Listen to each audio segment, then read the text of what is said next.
Princess Diana whispered something to Michael Jackson that night that changed his life forever. What she told him in those private moments would remain hidden for decades until now. This isn't just the story of two global icons meeting at a royal gala. This is the story of how a princess saved the king of pop from his darkest moment, and how one conversation changed the course of music history. June 15th, 1988. Wembley Arena in London was buzzing with electric energy.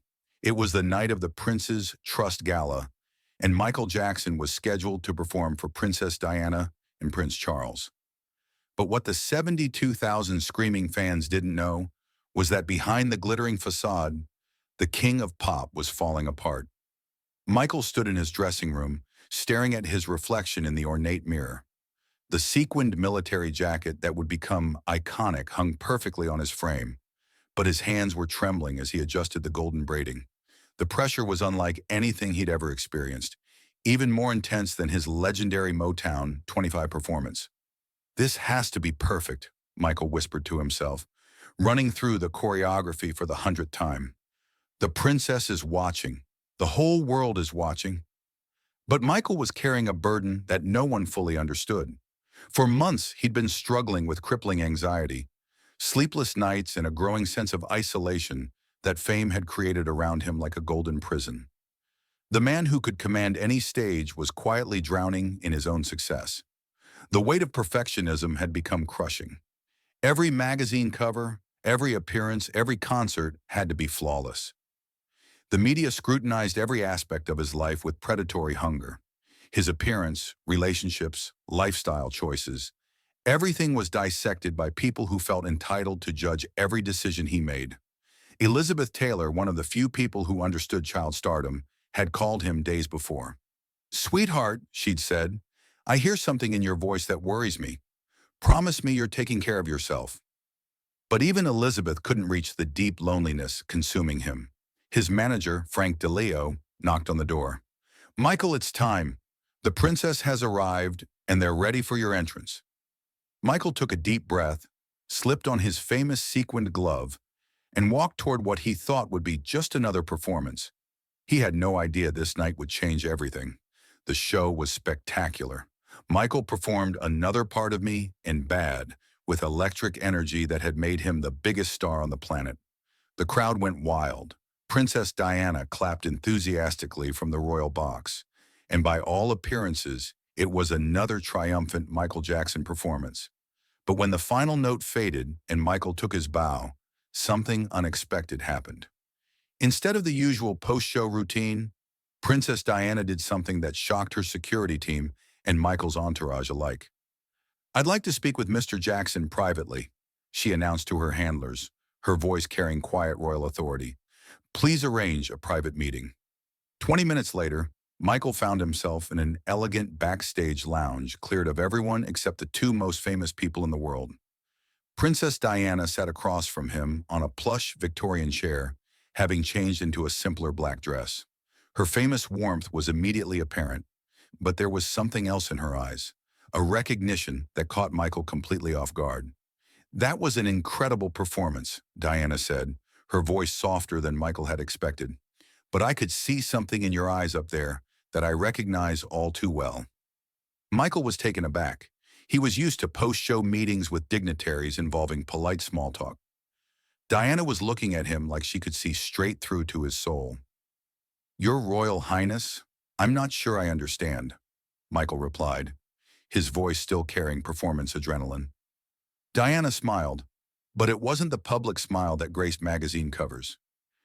This was the smile of someone who understood pain. "Michael, may I call you Michael? I see the loneliness. I see the weight you're carrying. I see it because I carry it too." And that's when the conversation that would change Michael Jackson's life began. For the next hour in that quiet room, two of the most famous people on earth shared something they couldn't share with anyone else: the truth about living under the relentless spotlight of global fame.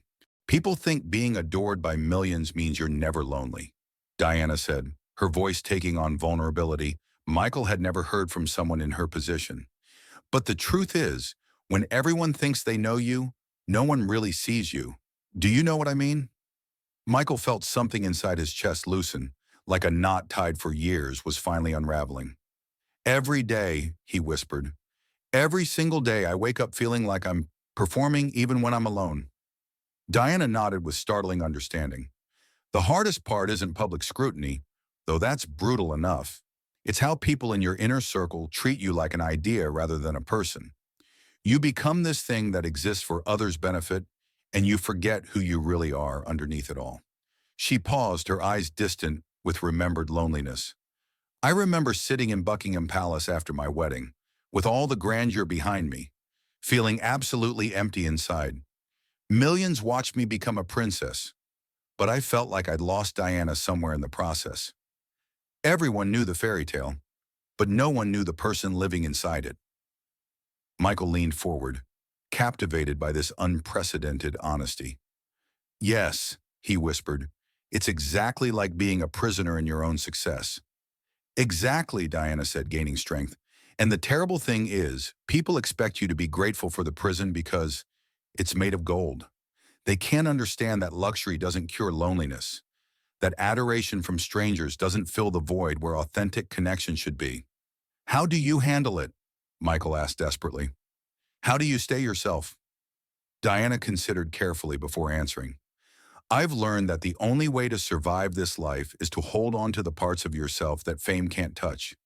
For me, it's my work with children, with people who are suffering. When I'm holding a sick child or sitting with someone who's grieving, I remember who I am beneath all the titles." She looked directly into Michael's eyes with intensity that made him feel truly seen.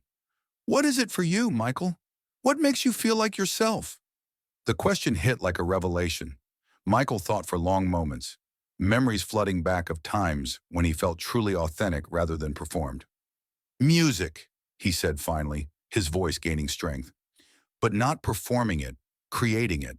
When I'm alone in the studio at 3 a.m. and a melody comes that's never existed before. When I'm working on lyrics that say something real. When I'm teaching a child to dance just because it makes them smile, not because there's a camera recording." Diana's face lit up with recognition. "Exactly. That's your soul speaking, not your image. That's the Michael that matters, not the version that sells albums or fills stadiums." But then Diana said something that would haunt Michael for years, something that would fundamentally change how he approached his career in life. "Michael," she said, leaning forward with earnestness of someone sharing a vital secret, "I need you to promise me something. Promise me you won't let them turn you into a tragedy." The words hung between them like prophecy.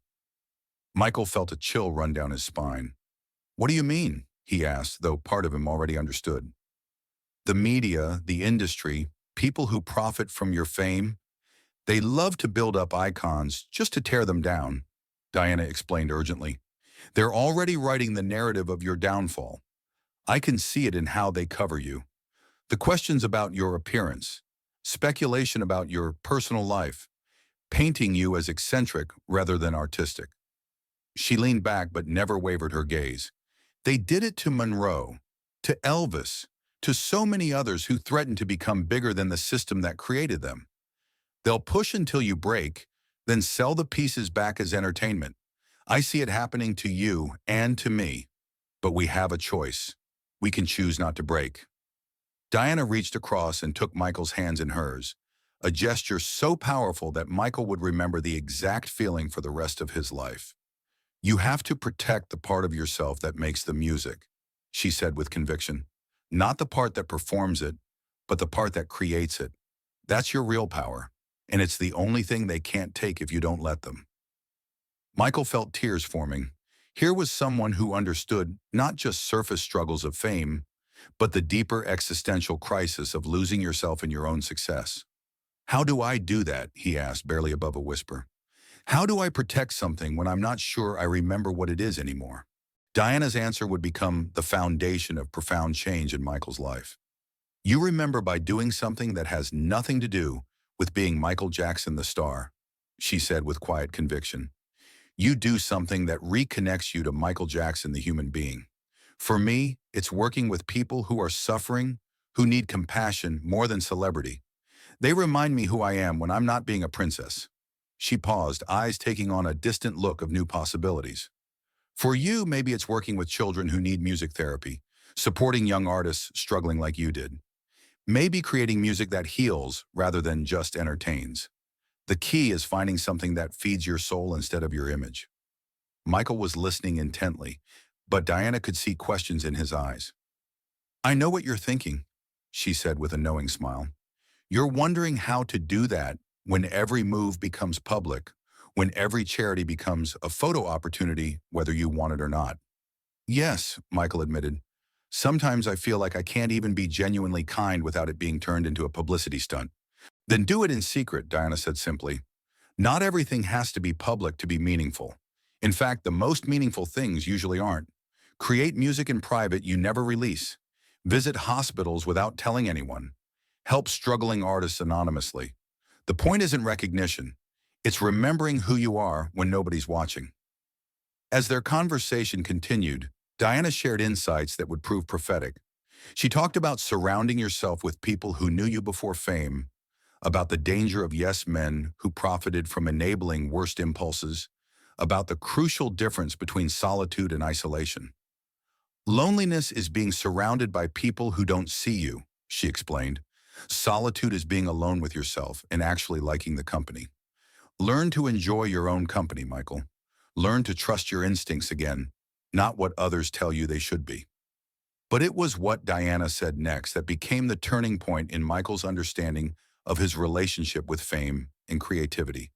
The world needs your gifts, Michael, but it needs them from you, not from some manufactured version that marketing teams created. Your real gift isn't your ability to entertain people. It's your ability to make them feel less alone. Don't ever let anyone convince you those two things are the same. As their conversation wound down, both seemed to realize something significant had happened. They had shared truths neither could articulate to anyone else, creating a connection that would sustain them both in difficult years ahead.